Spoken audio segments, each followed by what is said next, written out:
이스라엘 백성들이 운집해 있는 요단강 동편의 모압 평지에 오늘도 여지없이 태양이 솟아오르고 있습니다.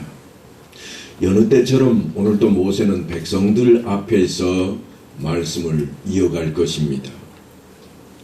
모세 마음속에는 백성들이 하나님의 말씀을 잘 새기고 기억해야 될 텐데 하는 심정으로 가득합니다.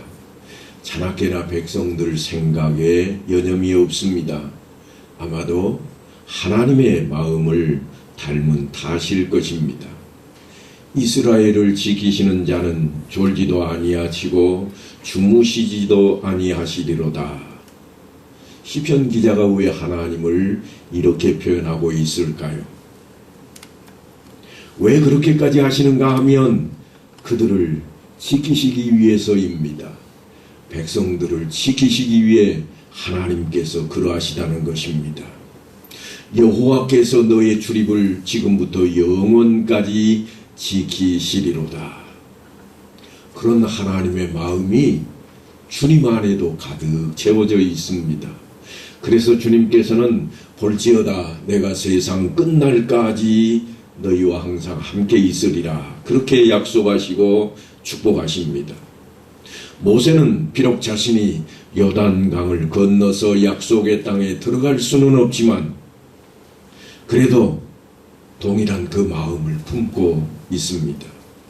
아무쪼록 이 백성들이 약속의 땅에 들어가서 하나님의 말씀대로 살아감으로써 하나님께서 허락하시는 복을 자손 대대로 받아 누리고 형통의 삶을 살아가기를 바라고 또 바라는 겁니다.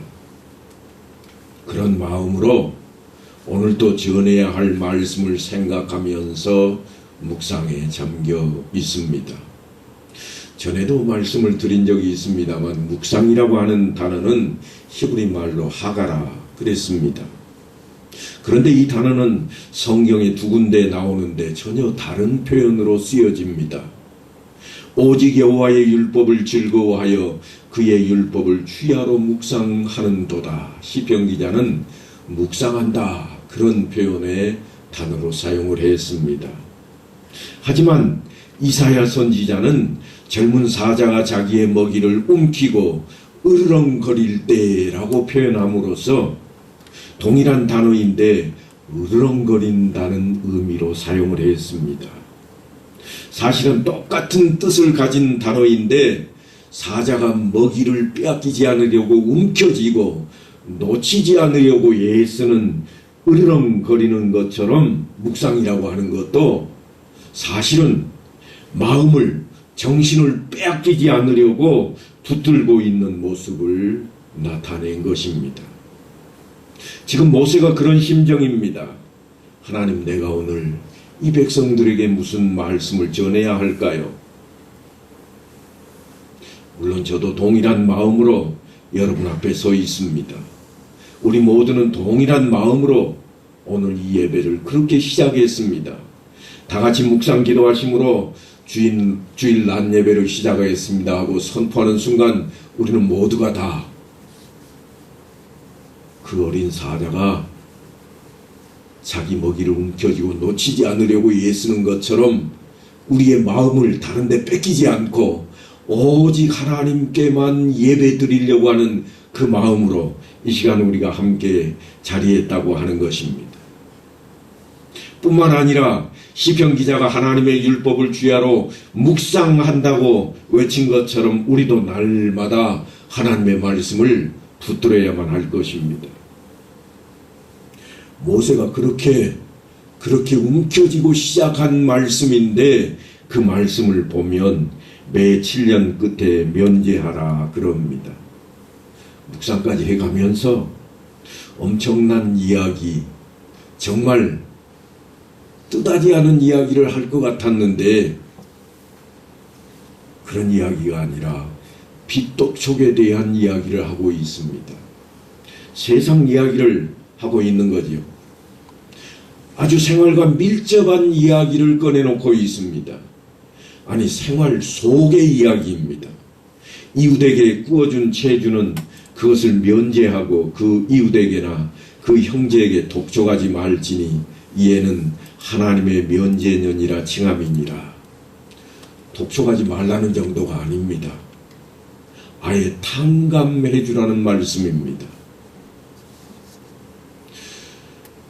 이 이야기는 사실 신약성경에 가서도 우리에게 주님께서 비유로 나타낸 말씀 중에 등장을 합니다. 마태복음 18장 23절로 35절까지에 이르는 말씀인데 1만 달란트 빚진 자의 비유라는 내용입니다. 그런데 이 비유를 읽고 한 목사님께서 이렇게 자기의 마음을 표현했습니다. 시인이시면서 목사님이신 진범석 목사님의 글입니다. 주인에게 10,000달란트 탕감 받고서도 100데나리온 빚 못 갚는다고 동료의 멱살 잡고 빚 독촉하다가 갚을 힘 없는 줄 뻔히 알면서도 동료를 옥에 가두기까지 하였는데 이 소문이 주인 귀에 들리니 10,000달란트 탕감 받았던 종 주인 앞에 끌려가 탕감이 무효라고 주인이 대노하며 다시 갚으라고 결박하여 옥에 가두도록 하였다네. 10,000달란트 빚은 허물과 죄이며 탕감받음은 죄 용서의 은혜이니 탕감받았으니 탕감해 주라. 죄 용서 받음은 사랑의 빛이니 용서받았으니 용서해 주라 하신다네. 오늘 본문은 바로 이 말씀과 동일합니다. 무슨 말씀인가 하면 조금 전에 제가 읽어드린 한 목사님의 글처럼 그 마음으로 모세가 전하고 있는 그런 내용입니다. 그러니까 마태복음 18장에 등장하는 1만 달란트 빚을 탕감받은 종의 비유는 오늘 본문에 대한 신약적인 해석이라 그렇게 말씀드릴 수가 있습니다. 제자들에게 예수님의 말씀이 전혀 얼토당토하는 말씀처럼 들려졌을지 모르지만 사실 그들은 이미 알고 있던 내용입니다. 율법에 등장했던 내용이요, 모세가 외쳤던 이 내용은 그대로 전해져서 지금 신약교회에 있던 그들에게도 전해져 왔습니다. 그러니까 그들은 이미 알고 있는 내용입니다. 그래서 제자들이 주님과 함께 있을 때에 이런 질문을 합니다. 베드로가 주여 형제가 내게 죄를 범하면 몇 번이나 용서하여 주리이까? 7번까지 하오리이까? 이런 질문으로 사실은 탕감받은 자의 비유가 시작이 됩니다. 비유 말씀 앞에 바로 앞에 있는 내용입니다. 그래서 주님께서 뭐라고 답변을 하시는가 하면 내게 이르노니 7번뿐만 아니라 70번씩 7번이라도 할지니라. 그것을 설명하시려고 1만 달란트 빚진 자의 비유를 꺼내 놓으신 게 주님의 말씀입니다. 천국은 그 종들과 회개하려 하던 어떤 임금과 같으니 천국과 구원에 대한 이야기로 용서에 대해서 제자들에게 가르쳤던 내용입니다. 그 이야기 속에는 하나님의 긍휼하심이 가득 채워져 있습니다. 그래서 1만 달란트 빚졌던 자에게도 소망이 있게 하셨습니다. 그 종이 주인이 불쌍히 여겨 놓아 보내매 그 빚을 탕감하여 주었더니 그렇게 성경은 기록해 놓고 있습니다. 그러니까 지금 1만 달란트 빚을 졌던 사람은 순식간에 다 면제를 받았습니다. 그러니까 얼마나 기분이 좋고 뛸 듯이 날 듯이 그렇게 새로운 희망으로 가득 채워졌겠습니까? 그런데 하나님의 긍휼하심을 받았던 그 사람은 돌아오는 길에 여전히 죄성을 드러내고 맙니다. 그 종이 나가서 제게 100데나리온 빚진 동관 하나를 만나 붙들어 목을 잡고 가로되 빚을 갚으라. 결국 그 종은 하나님의 긍휼하심을 스스로 진노하심으로 바꿔버리고 말았습니다. 그래서 어떻게 변화가 일어나는가 하면 내가 너를 불쌍히 여김과 같이 너도 내 동관을 불쌍히 여김이 마땅치 아니하냐 하고 주인이 노하여 그 빛을 다 갚도록 저를 옥졸들에게 붙이니라. 그러니까 동일한 그 이야기가 모압 평지에서 모세를 통해서 낭낭한 음성으로 이스라엘 백성들에게 울려 퍼지고 있는 겁니다. 면제의 규례는 이러하니라. 그렇게 면제에 대한 규례가 전해지고 있습니다. 이웃에게 구워준 채주는 그것을 면제하고 그 이웃에게나 그 형제에게 독촉하지 말지니 이 해는 하나님의 면제년이라 칭함이니라. 여러분 어떻게 이해가 되시는가요? 절대 빚은 독촉하지 말아야 할 것이요. 설령 빚을 갚지 못할 지경일지라도 7년 차가 되거든 모두 다 탕감해 주어라. 그런 말씀입니다. 그러면 우리 마음속에 이런 마음이 들지 않겠습니까? 아이고 아까워라. 나는 절대로 안 구워줄 거야. 그러면 손해가 없겠지요. 우리가 사실은 이렇게 남의 이야기처럼 듣고 있지만 내 이야기입니다. 우리의 이야기입니다. 내가 한 일, 내 공로, 그 모든 것과 상관없이 주님께서는 내 죄를 사해 주시기 위해서, 내 죄를 탕감해 주시기 위해서 십자가에서 못 박혀 죽기까지 하셨습니다. 그래놓고 주님께서는 십자가상에서 이런 말씀을 하십니다. 다 이루었다. 우리가 이미 헬라어로까지 배웠던 내용입니다. 테텔레스타이라 하는 단어로 우리는 익히 들어왔습니다. 처음 나온 말씀이 아닙니다. 다 이루었다 이 말씀은 하나님께서 천지를 창조하실 때 이미 내놓았던 말씀입니다. 물론 단어는 조금 다릅니다만 동일한 뜻을 가진 내용으로 말씀을 하셨습니다. 창세기 1장 2절에 보면 천지와 만물이 다 이루니라 그랬습니다. 다 이루었다는 거예요. 이 말씀이 어디 뒤에 있는가 하면 태초에 하나님이 천지를 창조하시니라 1장 1절 말씀 바로 뒤에 붙어있는 내용입니다. 하나님께서 천지를 창조하시고 하시는 말씀이 다 이루었다. 그러니까 천지를 창조하실 때 이루었던 그 자리로 모든 것을 회복시키고자 열심을 다하시는 하나님이십니다. 왜 그렇게도 안식일을 중요하게 여기시고 계명에까지 드러내게 하셔서 우리로 하여금 지키게 하셨는가 하면 하나님이 지으시던 일이 7째 날이 이룰 때에 마치니 그 지으시던 일이 다 함으로 7째 날에 안식하시니라. 다 이루었다고 하는 그것 때문입니다. 하나님께서 다 이루었다. 그러니 이 날은 너희가 기억하고 이것을 기억해야 되겠다. 다 이루신 것을 우리는 기억을 해야 됩니다. 바로 그것 때문입니다. 주님께서 우리의 죄를 용서받게 하시면서 하신 말씀이 바로 하나님께서 천지를 창조하시고 흡족해 하시면서 하셨던 말씀입니다. 하나님께서 의도하신 대로 다 이루신 겁니다. 하나님의 뜻을 이루어 놓으신 겁니다. 그래서 주님께서도 기도를 가르치시면서 하시는 말씀이 뜻이 하늘에서 이룬 것 같이 땅에서도 이루어지이다. 그렇게 우리에게 가르쳐 주셨습니다. 뿐만이 아닙니다. 성경의 마지막을 장식하고 있는 요한계시록에도 동일한 말씀이 등장을 합니다.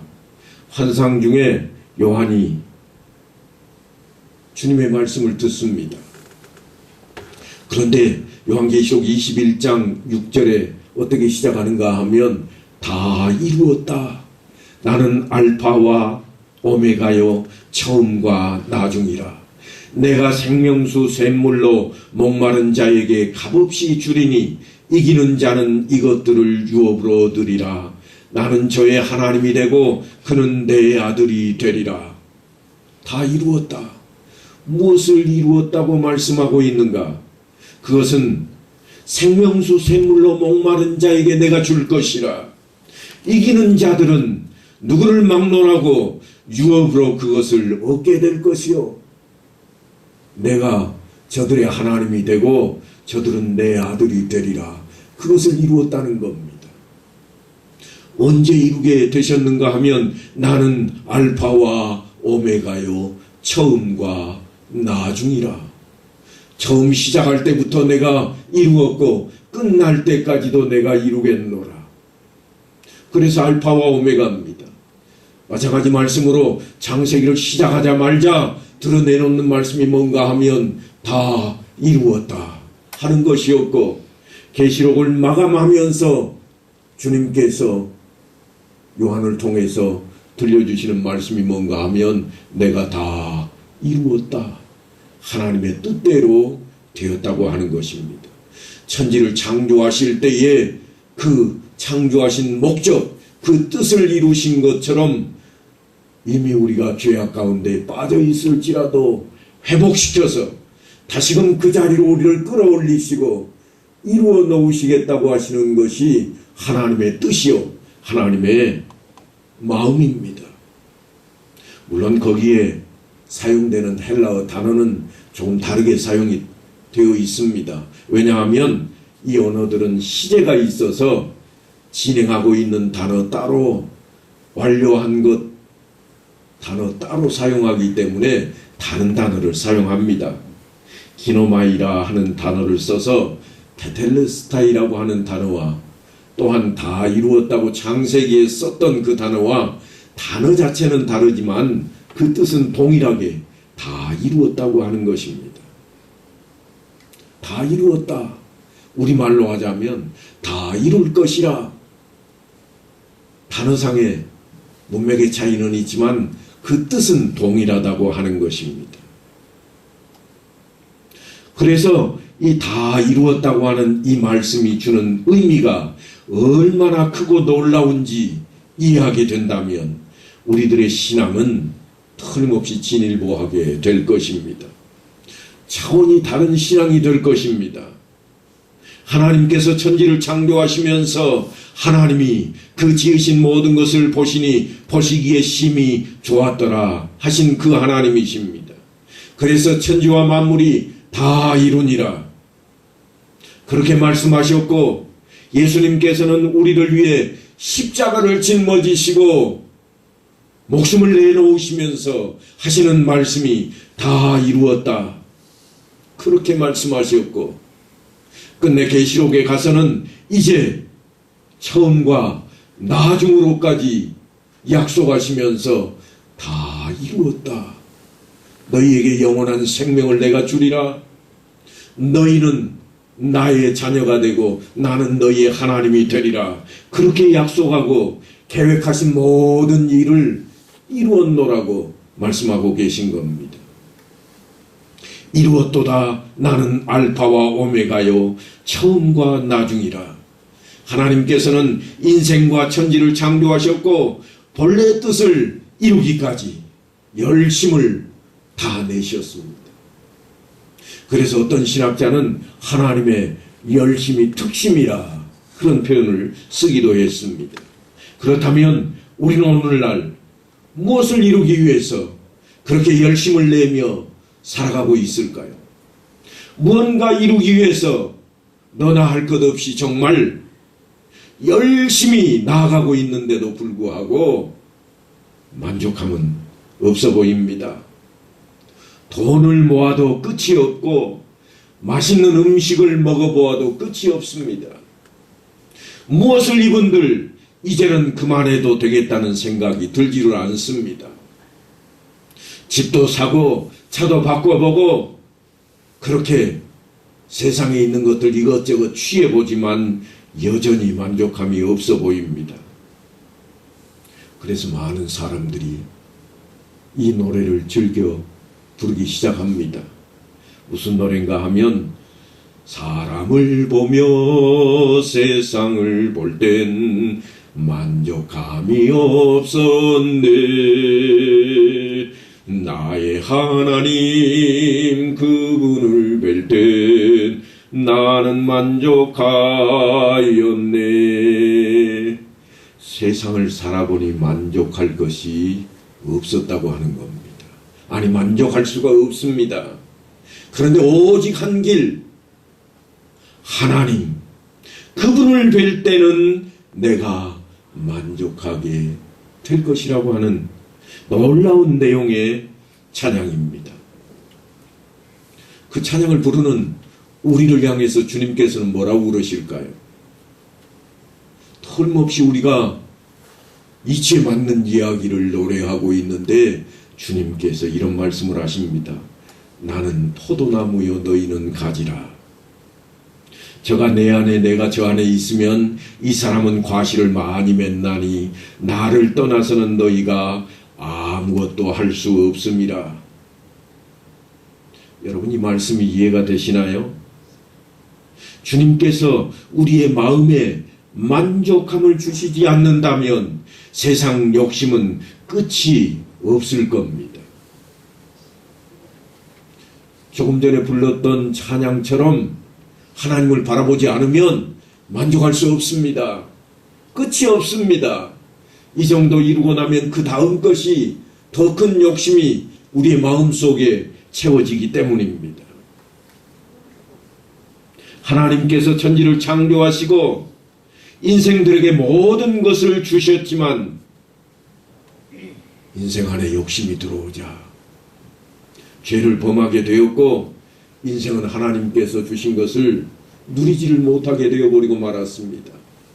하나님이 아담을 지으시고 하나님께서 세우신 에덴 동산에 그를 들여보내셨습니다. 그리고 첫 언약을 세우십니다. 그 첫 언약은 다른 게 아니라 네가 모든 것을 네 마음대로 다 다스리고 충만히 거할 것이래. 오직 동산 중앙에 있는 선악을 알게 하는 나무의 열매는 따먹지 말라고 하는 것이었습니다. 하나님께서 허락하신 그 복이, 축복이 놀랍게 아담을 통해서 펼쳐지기 시작했습니다. 그가 부르는 대로 식물이며 짐승이며 다 이름이 되었고 기쁨으로 가득 채워졌고 그는 부끄러움도 없고 또한 더 바랄 것도 없는 세계에서 살고 있습니다. 그러나 하나님께서 그에게 돕는 배필까지 허락하시면서 누리며 살아갈 수 있도록 모든 것을 허락해 놓았지만 그 인생 안에 욕심덩어리가 들어서자 바뀌어버리고 맙니다. 보암직도 하고 먹음직도 한 과일로 선악을 알게 하는 나무에 과실이 보이기 시작했습니다. 그래서 그들은 하나님과의 언약을 깨뜨려버리고 맙니다. 그 일로 인해서 인생에게는 죄악을 통한 저주가 들어오게 되었고 하나님 안에서 다 이루었다고 하신 그 안에서 깨뜨려지고 저주된 부족한 세상으로 쫓김을 받게 되고 만 것입니다. 하지만 하나님께서는 긍휼하심이 끝이 없어서 인생을 어떻게 해서든지 하나님께서 이루어 놓으셨던 그 자리로 다시금 회복시키시기를 원했습니다. 그래서 수도 없이 하나님께서는 택하신 자들을 통해 그 일을 꾸미고자 도모하십니다. 물론 모세가 바로 그 일의 선봉에 섰습니다. 모세가 이스라엘 백성들을 이끌고 하나님께서 허락하신 땅, 가나안 땅을 향해 축복의 땅을 향해 출발을 해서 그 앞에 지금 다가가 있습니다. 그런데 역사는 하나님의 백성들의 죄성이 끊임없이 그의 마음을 뚫고 나와서 하나님을 버리고 우상을 숭배하다가 다시금 종의 자리로 핍박받는 자리로 하나님께서 허락하신 것을 누리지 못하는 자리로 가게 되었다고 그렇게 역사가들을 통해 기록해 놓고 있습니다. 오늘 이 말씀이 왜 우리에게 읽혀지고 들려지는가? 그것은 우리가 다시금 그 역사를 되돌이키지 아니하고 하나님께서 이루고자 하는 그 자리로 나아갈 수 있게 되기를 원하는 것 때문입니다. 하나님께서는 여러 차례 선지자들을 통해서도 외치게 하시고 끝내 회복되지 아니하므로 하나님이 직접 이 땅에 내려오시게 되었습니다. 직접 내려오셔서 우리의 죄값을 대신 짊어지시고 십자가에 죽기까지 하시면서 다 이루었다. 이제는 끝이 되었다고 외치십니다. 그렇게 회복의 길을 열어놓으셨습니다. 그래서 회복시켜 주시기로 작정하시고 이루어 놓으신 그 길로 갈 수 있도록 우리에게 알려주시는데 뭐라고 알려주시는가 하면 주님께서 내가 곧 길이요 진리요 생명이니 나로 말미암지 않고는 아버지께로 올 자가 없느니라. 놀랍게도 이 말씀은 오늘 본문의 한 구절을 다시 생각하게 만듭니다. 본문 3절을 한번 보십시다. 다 같이 한번 읽습니다. 시작. 이방인에게는 내가 독촉하려니와 내 형제에게 구워준 것은 내 손에서 면제하라. 이방인에게는 어떻게 하라고요? 비독촉을 하래요. 그냥 면제내니까 다 탕감해주라 그렇게 생각하고 있는 우리를 향해서 이방인들에게는 독촉을 해도 되겠다. 뜬금없어 보입니다. 긍휼의 하나님, 자비의 하나님께서 이런 말씀까지 하셨을까 싶습니다. 이방인에게는 내가 독촉하려니와 내 형제에게 꾸인 것은 내 손에서 면제하라. 세상 것을 추구하는 사람들에게는 안식일도 안식년의 의미도 없다는 겁니다. 하나님의 사람들에게만 적용되는 말씀입니다. 그래서 계시록에 가면 나는 저의 하나님이 되고 그는 내 아들이 되리라 그렇게 약속하시고 축복하시는 것입니다. 아마 여러분들도 이 말씀은 다 암송하고 계실 겁니다. 요한복음 3장 16절입니다. 다 같이 한번 암송해 보시죠. 시작. 하나님이 세상을 이처럼 사랑하사 독생자를 주셨으니 이는 저를 믿는 자마다 멸망하지 않고 영생을 얻게 하려 하심이라. 예. 거기 보면 뭐라고 되어 있는가 하면 누구에게 영생의 복을 허락하고 있는가 하면 저를 믿는 자입니다. 하나님이 세상을 사랑하셨다고 시작을 했는데 뒤이어지는 말씀이 저를 믿는 자, 예수를 믿는 자에게만 영생의 복을 허락하시겠다고 약속하고 있습니다. 그러니까 새 하늘과 새 땅은 아무에게나 주어지는 것이 아닙니다. 그래서 계시록 22장에 가면 예수님께서 요한에게 이렇게 전합니다. 나 예수는 교회들을 위하여 내 사자를 보내어 이것들을 너희에게 증거하게 하였노라. 무엇들을 증거하게 하였는가 하면 주님께서 요한복음에 일찌감치 말씀하셨던 내용입니다. 내가 곧 길이요 진리요 생명이라. 예수님이 길도 되시고 진리도 되시고 생명도 되신다는 겁니다. 그래놓고 하시는 말씀이 진리를 알지니 진리가 너희를 자유롭게 하리라. 진리를 알게 되면 진리를 만나면 너희가 죄에서 자유롭게 되리라. 진리가 무엇이었습니까? 예수님이었습니다. 예수님을 알면 그 길이 열릴 것이요 예수님을 알면 자유를 얻게 될 것이라고 하는 말씀입니다. 그래서 죄에서 자유로워지는 길, 바로 그 길에 대한 이야기를 증거하고 있습니다.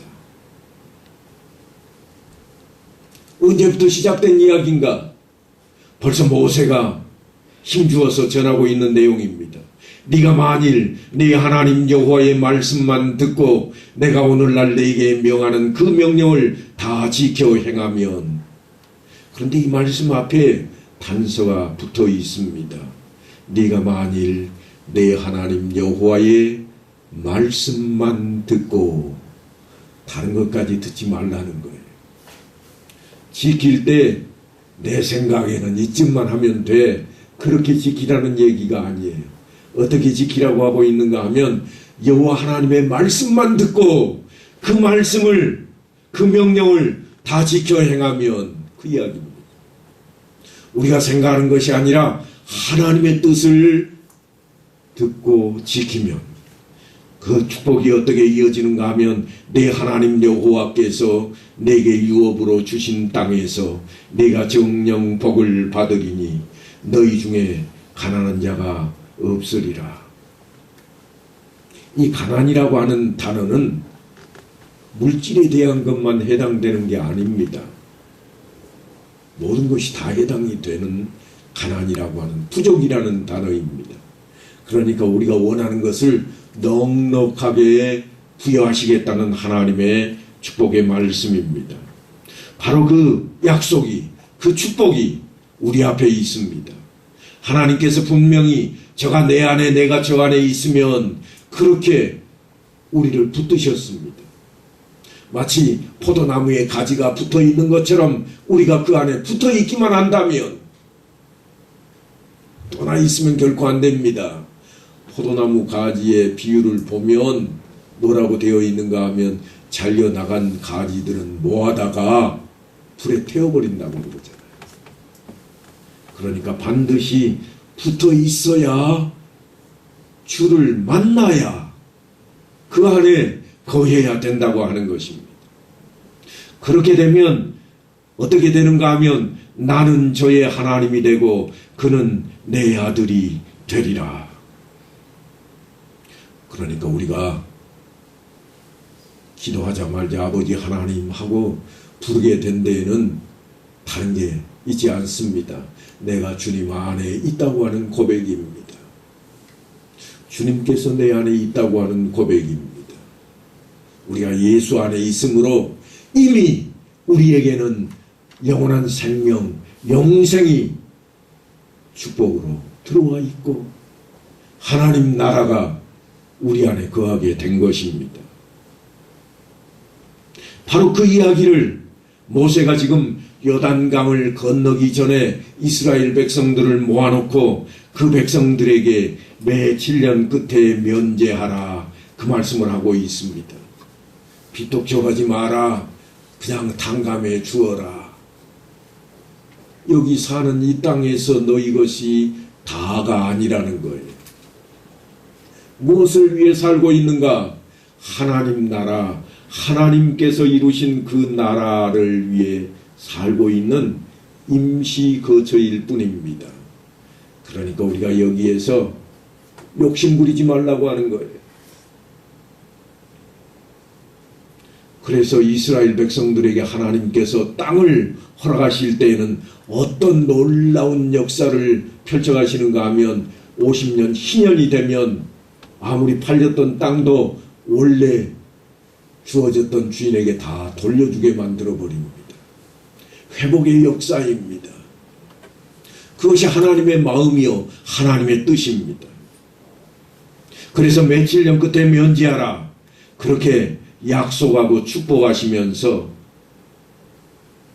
우리가 그 말씀을 이해하도록 모세가 촉구하고 있습니다. 하지만 신앙은 이해만 하는 것으로 되질 않습니다. 실천이 있어야 됩니다. 그래야지, 그런다고 되는 게 아니에요. 실제로 해야 되는 거예요. 그걸 뭐라고 그러는가 하면 신앙생활이라 그럽니다. 그래서 이 말씀이 우리 안에 온전히 심어지고 박혀져서 정말 이 한 주간 동안에도 하나님의 긍휼하심을 닮아가고 하나님의 자비하심을 우리들의 삶을 통해서 그려내는 그런 신앙생활이 되어야 할 것입니다. 죽을 수밖에 없는 그 죄를 주님의 사랑으로 인해서 우리는 탕감을 받았습니다. 탕감받은 나로서 무엇이 필요한가? 용서가 필요하다고 하는 것이 주님의 말씀입니다. 용서하라. 그것이 주님께서 다 이루었다 하시는 말씀입니다. 우리를 통해서 이루시겠다고 추구하시는 내용입니다. 그래서 이 말씀을 우리가 전하고 또 전하고, 그래서 우리의 후대까지도 다 이 말씀대로 믿고 살아가는 그런 놀라운 역사가 있어야 할 것입니다. 이제 이 한 날 동안, 아니 이 한 주간 동안에 모세를 통해서 매 7년마다 너희는 탕감하라 하는 이 말씀이 전해졌던 그 내용이 오히려 주님을 통해서 용서하고 또 용서하라고 하는 내용으로 우리에게 전해진 것을 깨닫고 승리하는, 아니 실천을 해서 승리하는 그런 성도들 삶이 되기를 간절히 축원합니다.